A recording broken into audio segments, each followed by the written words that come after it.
Unit 4, Part 4 notes. I can write an exponential growth and decay function. First off, a reminder of our exponential equation, our standard equation. F of x equals a times b raised to the power of x, where a is that starting value and b is your common ratio. So now with exponential growth and decay, things are going to change just a little bit. So we still have that f of x is equal to a times b raised to the power of x.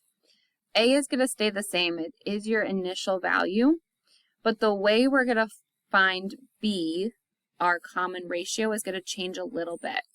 For exponential growth, it is going to be 1 plus a rate of growth factor, which is going to be given to you as a percentage. For that decay function, or a decreasing function, it's going to be 1 minus r. So the difference is for growth, we're going to add. For decay, we're going to subtract. Because in growth, we want our values to get bigger, so we need to add that rate of growth factor. And in decay, the numbers are decreasing or getting smaller, so we want to subtract that rate of growth. So now we're going to just jump into those practice problems and practice this so it makes more sense in a concrete example. So here we have a growth example. So suppose the area of a lake is 22.5 square feet. That right there is your starting value. That's what we're starting with, 22.5. Because of an increase, so this word increase is telling us that, hey, we have a growth example. Like this is, we're growing, we're getting bigger. So that's when we would use growth. So because of an increase in snowmelt, the lake's size is increasing exponentially by 2% each year. So this rate of growth is that 2%.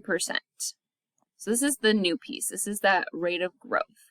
So in our equation, we had a times 1 plus r raised to the power of t, that time value. So this rate of growth is that r variable. And we have to change this percentage into a decimal. So 2% is really 2 divided by 100. Percent means out of 100. Which means you can change any percent to a decimal by taking the number and dividing it by 100. So I'm going to take 2, I'm going to divide it by 100, and I get 0.02.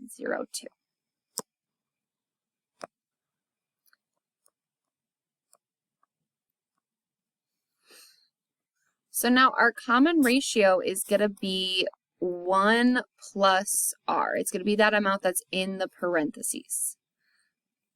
So we're going to take our rate of growth, which is 0.02, and we're going to do 1 plus 0.02, which is going to be equal to 1.02.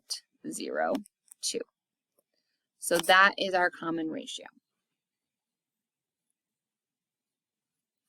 And now when we write an exponential equation to model the area of the lake y over the years x, we have all the pieces that we need. We're going to take our starting value a, and our common ratio b, and we're going to write that exponential equation. Y equals a times b raised to the power of x.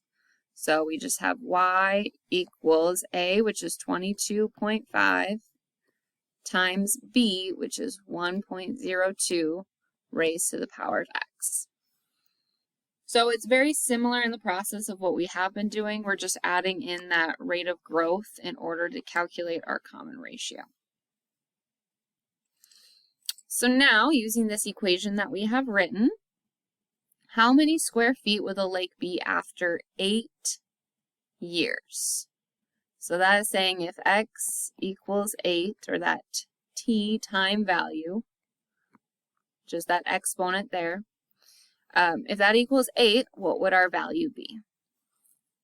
I'm going to use this Desmos scientific calculator. Again, this is linked in your Schoology page. We can do 22.5 then in parentheses 1.02, and then we're going to raise it to the power of 8, and that gives us this 26.362 value. So if we want to round that to the nearest tenth, that would be 26.4.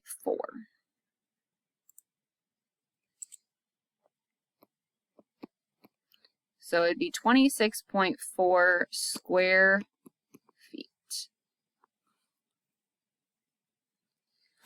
And then the next question is, how many years would it take for the lake's size to be approximately 28.5 square feet? So this is like working the problem backwards. In our first example here for question 3, we saw that after 8 years, it was going to be 26.4 square feet. So now we are looking to see after how many years would it be 28.5 square feet. We want to know the years. We want to figure that out. So we're going to use that Desmos calculator again. And instead of putting an 8 in here, I want to put a number that's higher because I do need something that is going to be higher than this 26 value, because again, we're looking for 28.5 to show up here as our answer. So if we try a number that's bigger than 8, so maybe we try 10. And we can see 10 is not big enough because we get 27.4, which is smaller than 28.5. So I'll go up to 12. And when I go up to 12, I see that I get that answer that I'm looking for. I get that 28.5 value. So I'm going to say after 12 years, we get that 28.5 square foot value. All right, so let's try a decay example. Haley just bought a new car for $20,000. That's going to be your starting value, $20,000. And remember, that is our A value. So we know our A value is $20,000. And then that rate of growth. So remember, that's our R value. And that's going to be that percentage. So the value her car depreciates. So depreciates just means gets smaller in value, which means it is a decay, or meaning we're getting smaller, our value is going down. All of those words are synonyms that mean the same thing.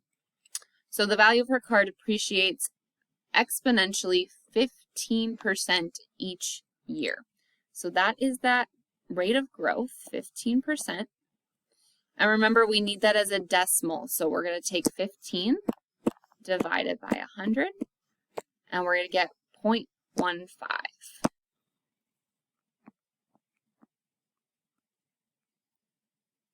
That is our rate of growth.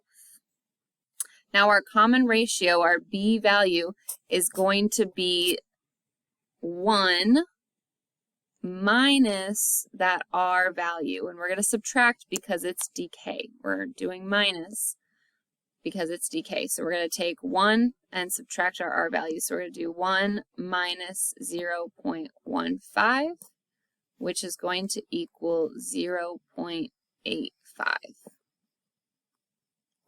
So that right there is our B value. So now when we write an exponential equation modeling the relationship between the value of car Y and the number of years Haley has owned the car X, we can just write that Y equals A times B to the power of X. We can replace A with our A value and B with our B value. So we get Y equals 20,000 times 0.85 raised to the power of X. So that right there is our exponential decay equation.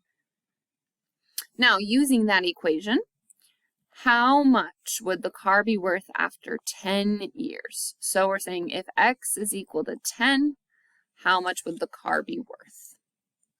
So we're going to go to our Desmos calculator and we're going to type this in. We have 20,000, then in parentheses, 0.85, and then we're going to raise that to the 10th power. And we get 3,937.5.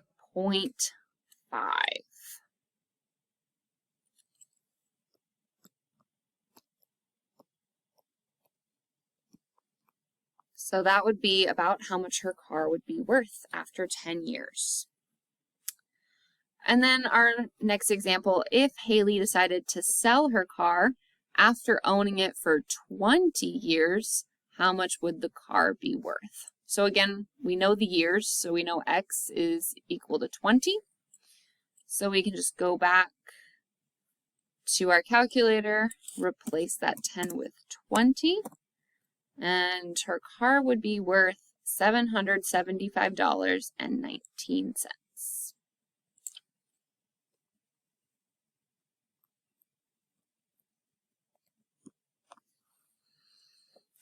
All right, that is your two examples for this lesson.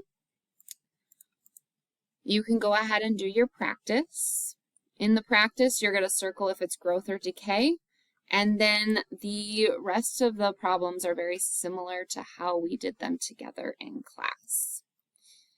Once you're done answering all of these practice problems, which you have 5 of, then you can complete your check-in on Schoology. And as always, if you have any questions or need any support, please reach out.